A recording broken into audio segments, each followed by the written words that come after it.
Sometimes you really like having a nice open filter on these low notes. Helps them sound nice and beefy and gnarly. But on the high notes, it's just a little too much. Maybe it gets a little grating on the ears.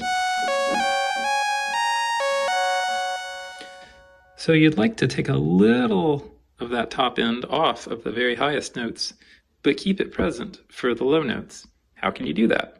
Well, that sort of thing is accomplished by keyboard tracking, but the knob here only goes from 0 and up in the positive direction. What we want is a negative keyboard tracking so that the filter is more open on the low notes and a little bit more closed off on the high notes. So how can we accomplish that? Well, not with this knob, unfortunately. What we have to do is start patching. So there is a keyboard CV out on the back of the Matriarch, and that will correspond with what note you're playing on the keyboard here.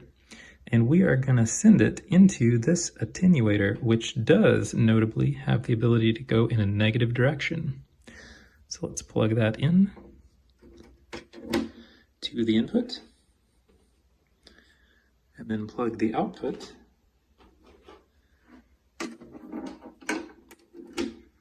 into cutoff 1,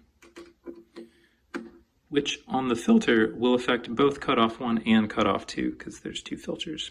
So fortunately you don't have to mess with split cables unless you just want to independently control that and that at the same time.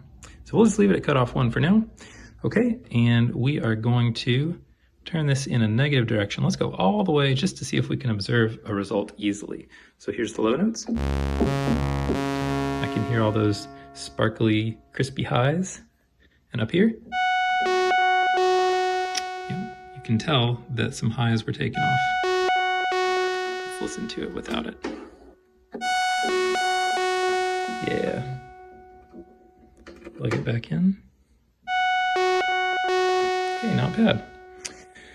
All right, so that's how you do negative keyboard tracking. But if you're like me, I also enjoy the expressivity of having a velocity sensitivity also controlling that cutoff. So what do you do if you want both of those happening at the same time? Well, my friends, that's when you go up to the mult. So we're going to look on the back here, and we're going to do the jack right next to it, which is velocity out. Let's send this into the mult here. And then take the output of our negative keyboard tracking. Plug that in over there. Okay, so now we've got two inputs. And this output will combine both those signals and send it to the cutoff. Let's test. Soft. And hard. Can't notice too much of a difference there. Let's turn this down so maybe we can observe a difference easier. Soft. Loud. Yeah, I could hear a little difference there. All right. Then it's just all about adjusting to taste. Thanks for watching. See you next time.